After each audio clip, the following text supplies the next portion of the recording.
Hello, welcome to Graphics Wizardry.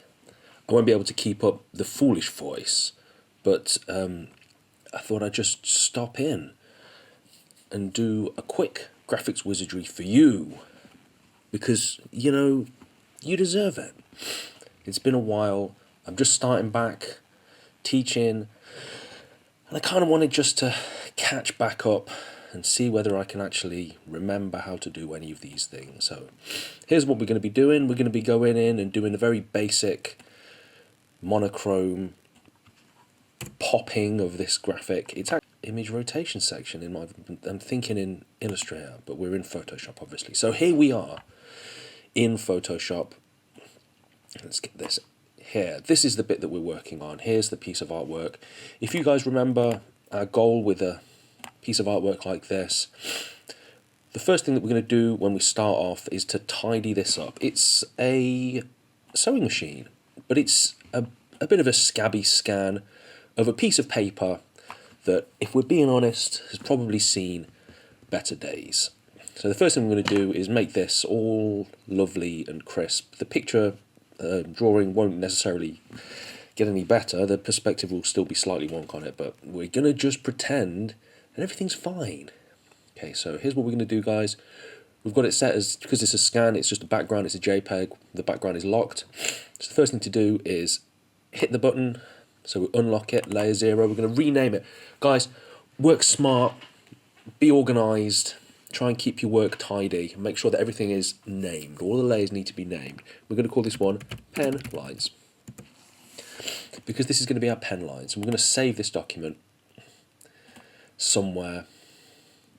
Let's hope that this dialog box doesn't have anything salacious on it. No, it looks fine. Let's just save it on the desktop. I'm going to call it sewing machine. That's fine. Everything was fine. Everything was fine. So you'll notice that the blacks aren't black and the white page isn't white. Probably the white page not being white is the most important thing. There's a load of stuff going on here that we need to fix. And remember, the first thing that we're going to do with this is we're going to go to Image, Adjustments, Desaturate. The fourth one up from the bottom, Desaturate. And the reason is, you notice that there's a very minimal change. I'm just going to undo that now so you can see. The reason is that although it looks just black and white, there's colour information on here that we don't want. We don't want colour information on this document. We want it to be nice. White whites, black blacks, and nothing else.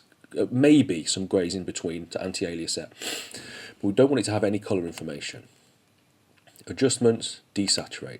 And what that does is it just turns that graphic into a completely black and white graphic, but it does not set it to grayscale. It keeps it RGB. So if we want to add colour to this document later on, it's still capable of holding colour, but it's changed the graphic to black and white, if that makes sense. It's a bit of a small difference, and for what we're doing now doesn't make a big difference, but let's just pretend that it's fine. So we're grey now. We're going to create an adjustments layer. Rather than going image adjustments, we're going to create an image adjustments layer for levels. Let's go levels. And what we've got just here, you'll see, is this is a histogram that shows the amount, or like the number of pixels in the document of each colour density, from pure black here at the far left. There's no pure black on here. There's a little bit of dark grey, which is going to be the lines. And then there's like a long tail of sort of medium grey, which is all of the in-betweeny bits and all of the noise. And then it goes ramps right up, loads and loads of light grey up to white, which is the paper. So this block just here, this section just here, is the white of the paper. So if we get the handle just here, what we do is we shift the white point of the document to the left of where this tower is. And you'll see what's happening in the background to the actual artwork is that the page itself is becoming white. Let's just break this away from here so you can see over here.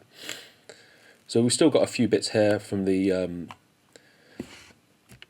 pen lines and the underdrawing that I did, but that's fine. You see, if we push all the way down here, we get rid of that, but we also lose some of the definition in the drawing. So we're going to go just here. We'll fix this bit in a minute. So that looks nice. The page is white, that's fine. But you'll notice that these lines here are still pretty wonky. This was done with biro, so I mean you can see that there's some skid and stuff. It's not a very precise drawing. But I want these lines to be more black. I want them to be more crisp. So what we're going to do here, this is where I think the majority of the lines are in this histogram. So we're going to grab the black point for the drawing and we're going to pull it over to the right. And you'll see what's happening in the background. These very wishy-washy lines are getting toughened up. They're becoming much stronger and more defined. And the reason why we want this is because when we start adding colour information to the document, however we're going to do it, you want to have this very rigid framework around it. So you can see that what that's also done is it's pulled out some of the marker underdrawing as well, so some of that's still visible.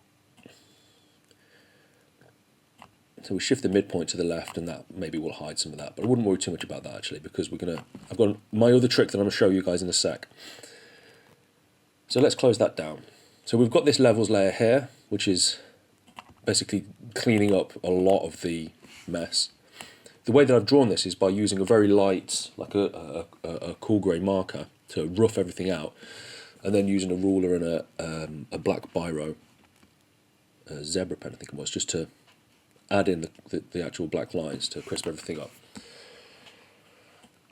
So obviously I don't want everybody to see all of my underdrawing because it's just embarrassing, isn't it?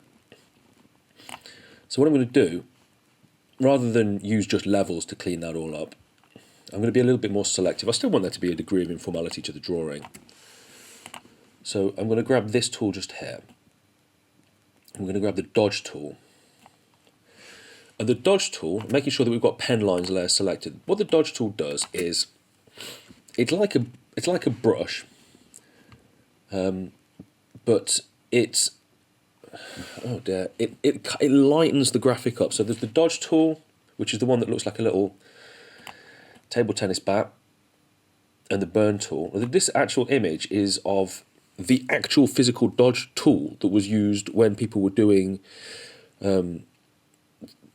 like darkroom developing of film, like back in the olden days. Ask your granddad. And it was literally a little tool that the developer, the photographer, would use to stop a section of the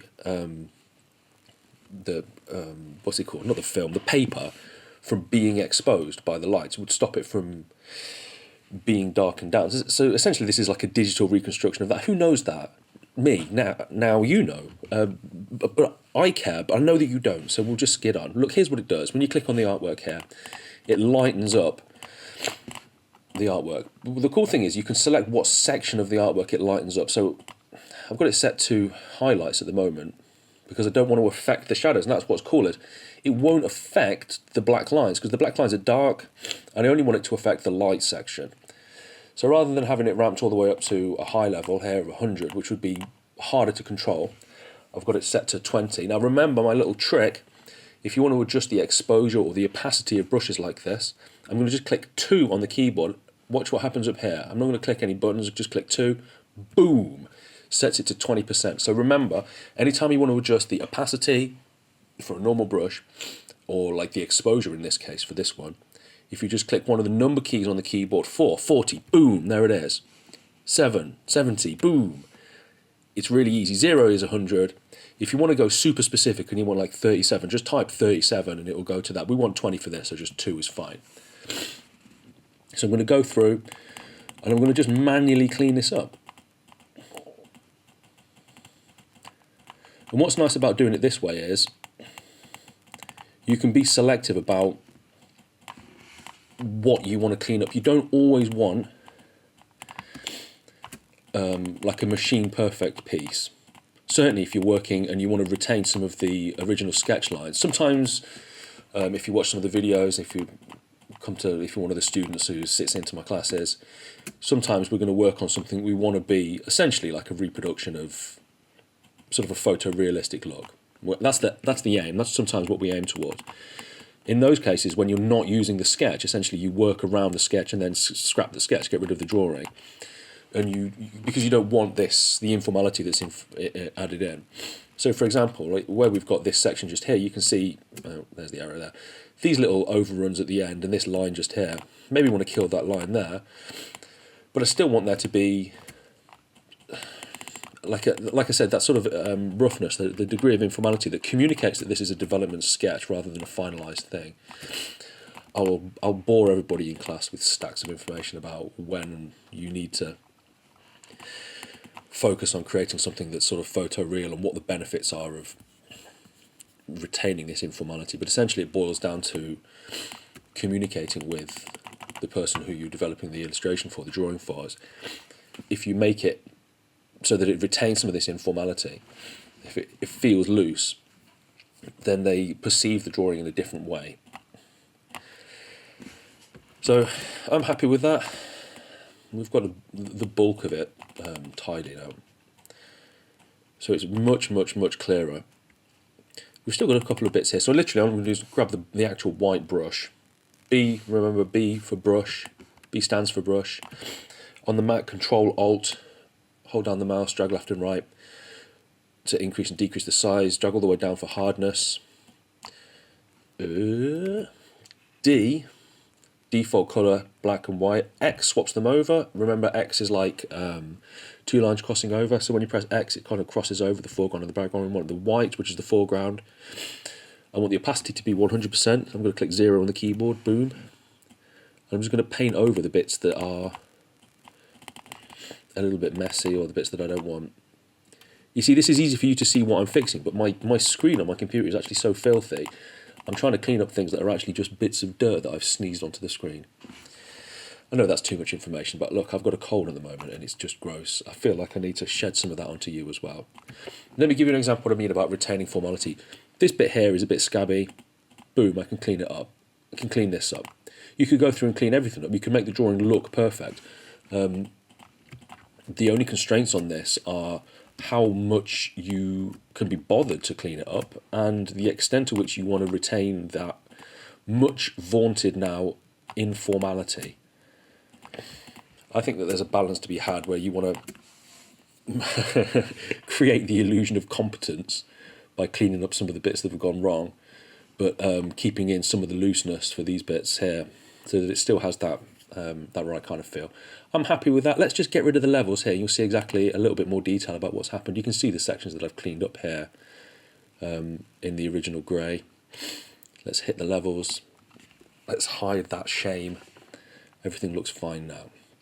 So what I want now, I don't actually want these as two separate layers. I could keep them as two separate layers, but I'm done now. I don't need to retain any of this. I don't need to edit this anymore. I'm satisfied that this is fine.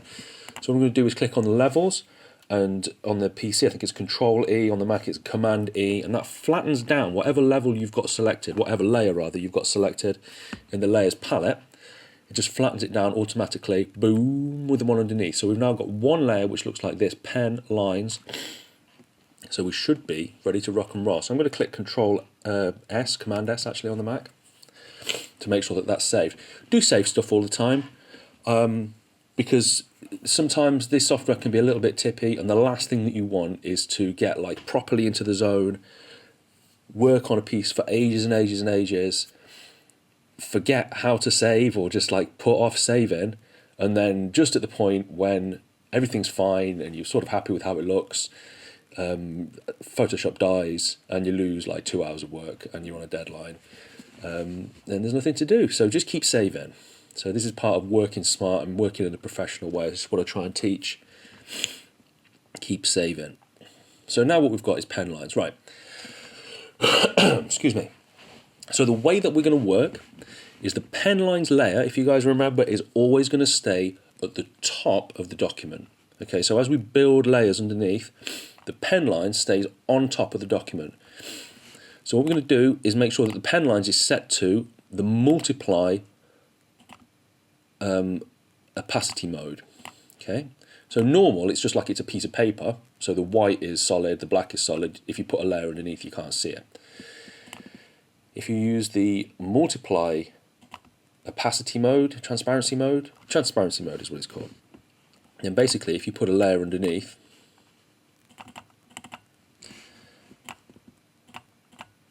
which we're going to call test, then you can see what it does is the dark bits, the blacks, remain sort of opaque and everything else is transparent. And that's ideal for what we're using it for, because we want to retain the drawing but still be able to see shading underneath. So to that end, I'm going to create a new layer underneath which is called shading and that. And this is where we're going to add in a very simple shading method. Essentially, this is a really quick technique for just adding a little bit of depth into a drawing. So this isn't the full render, this isn't how to make something look just like double super amazing. What it is a really simple method for just making a drawing pop a little bit more, just lifting it up a little bit more. So we've got our shading in that. I'm going to set the colour, so here on the colour, make sure that you've got the foreground selected, cancel that. And we want to go up to this little drop down here and select grayscale slider. So rather than having the full colour slider, we're going to have the grayscale slider. We can set that to about 35 or something like that. We can always change our minds afterwards. And what I'm not going to do is leap in with a brush. The first thing we're going to do is we're going to do this method of really quickly blocking everything in. So we're going to use this, which is the polygonal lasso tool, which you select by clicking L on the keyboard. L stands for lasso. And what we do with this is we're going to basically block in areas that we want to be shaded. So before you start shading stuff in, you've got to think about where the light source for your object is.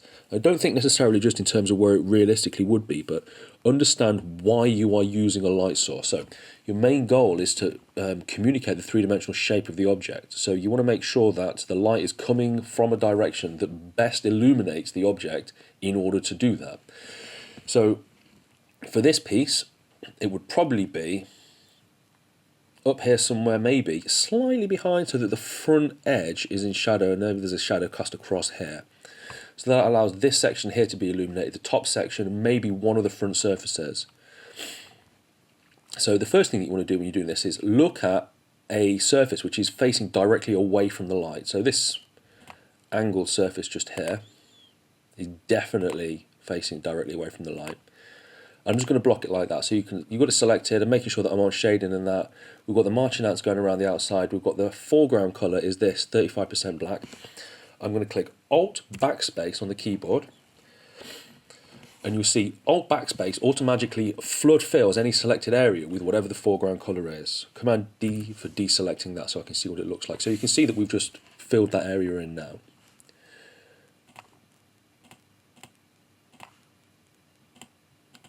So I'm just going to select the next section. It's a very quick way of working like this. And it's a little bit rough and ready. Alt Backspace. So now this section here is in shadow.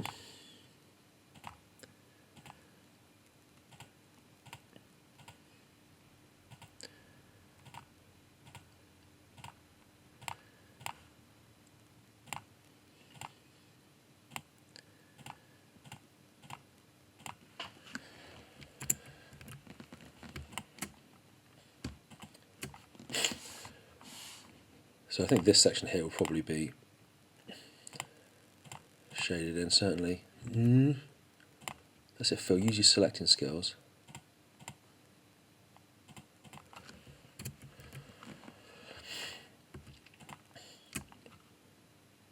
This section here, which is underneath the little lift handle for this thing, is going to be shaded. I think that there would be the bottom part of this, because it's sort of curved, would be shaded.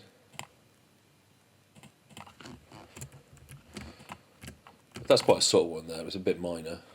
I'm not sure if anybody would notice or care about that. I could probably, let's just try this, see whether this works to shade this section in. This might not work.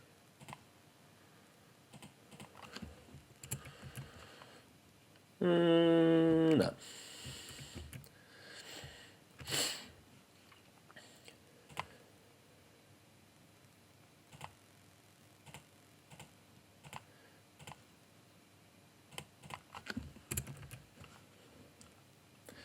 So think perhaps I would probably shade this section here because I feel like it would just, although it's not necessarily going to be in shadow, it implies a recess. If you can imagine that the light is coming from behind just here, there would be a shadow cast across this back surface here by the sort of the head of the object. So if we just project this bit back just here, the shadow would really come down across here. Let's just try it.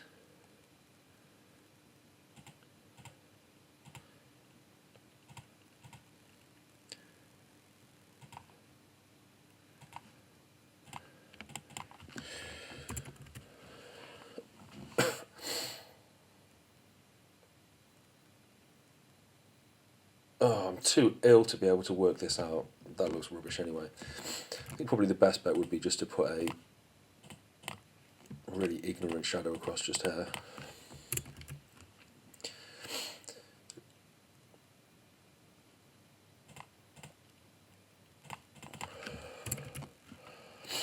Ugh, it feels like it makes sense anyway.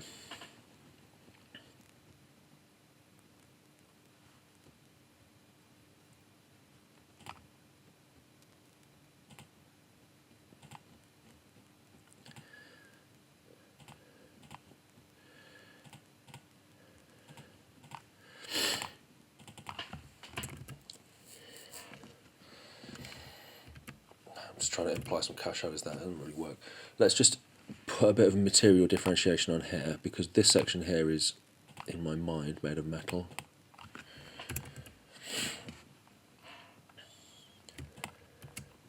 Often there'll be other places where you can drop that in. This thing here maybe would work well like that.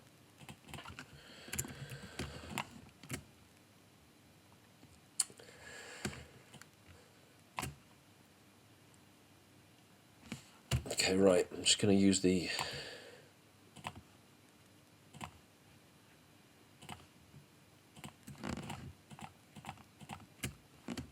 doodad, the brush tool here. So I'm doing now is click, hold down shift and then click somewhere else. What it does is it sort of zigzags a line from wherever you click whilst you've got a shift held down. So that's a pretty tidy way of doing that.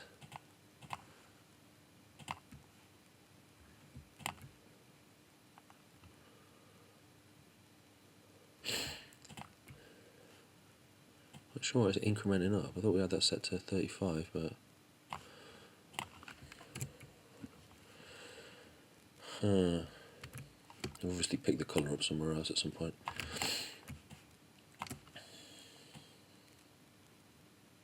I'll just lock the transparency on this, which means that I can flood fill it with whatever colour I want. Let's unlock that again. It's useful for trying stuff out. Now, there's a couple of bits here that are not necessarily going to be geometrically accurate, but I want to add in. So this is a kind of recessed piece of sort of triangular metal here. I want to be able to pick up a highlight on these edges here, because they kind of face towards where the light is more than the background. Although they are completely in shadow, remember our goal isn't to be completely realistic with this, but to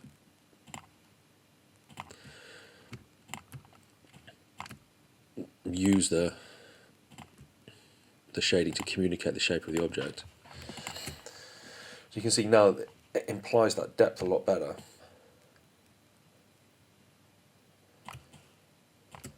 I'll do the same thing along here.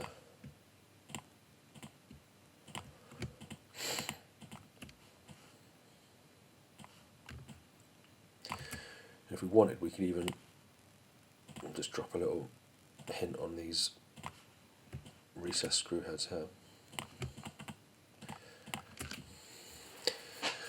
You see, it's not quite right. It's not 100% perfect in terms of the way that it would actually look. But you know, like I said, the goal is not for it to be photographically accurate, but for it to have you know, a visual impression of depth.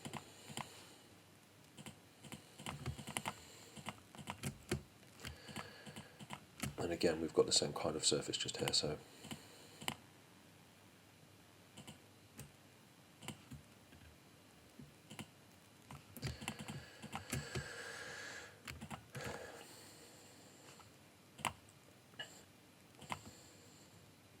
So hopefully you can see what we've done here is just use some of this trickery to maybe resolve some ambiguities in terms of how the artwork looks, but also to tell a bit of the story about what shape it is. So the way that people's eyes are working in terms of looking at a picture like this is contrast between different areas and points where light and dark meet. That's how people see images like this, and we just use these visual cues to, well, to tell, like I said, tell the story of what shape this thing is. Because, you know, we drew it, we designed it, I didn't, but you will have your own things that you're working on. You know what shape it is, but you can't assume that anyone else does. It's done that thing again. It's ended up picking up the wrong colour. Let's just pretend everything's fine. Mainly, although you would, in a lot of work like this, it would be fine to be using more than one colour, but my goal is for this just to be super consistent in using one colour to explain this shape. We don't need any more. That's it. Stop. Phil, stop. It's fine. It looks fine. Stop. So, this is where we are. We've gone from this to this in some time. Hopefully, you can see that if you were working on an actual piece yourself, rather than just sitting watching some dude on YouTube who's gassing for ages, then you would be able to do this a lot faster than I've done it. And where this comes into its own is when you've got, say, an ideation page which has got a whole load of different things in, and you just want to make them pop just a little bit. You just want to explain the shape a little. You just want to add a little bit of visual interest. Maybe you want to highlight or focus on a few of them in particular. This is a great way of doing that. And remember, you can always, if you want to have something a little bit more stylized, you could pick a particular colour rather than just the boring one. Let's lock the transparency first. And it just adds in a little bit of extra pop. I'm all about pop. Let's make it pop. There we go. So you can imagine that for whatever style you're going for, or whatever theme you're trying to hit, making variations like this is quite a nice way of being flexible and adding a little bit of extra panache to your artwork. That's it, I'm done. I'm going to stop talking. I'm going to let you guys get on with whatever it was you were doing before you decided to click on this link. If you're interested in any more stuff, I'm back. I'm going to be releasing a few more videos soon, so you want to slam your mouse down on that subscribe button. But to be honest, if you don't, it's not going to kill me. I'll live. It will be fine. But do. And I'll see you soon for some more. Hey, I'm ill, so I'm going to do the deep voice. Graphics wizardry. Bye then.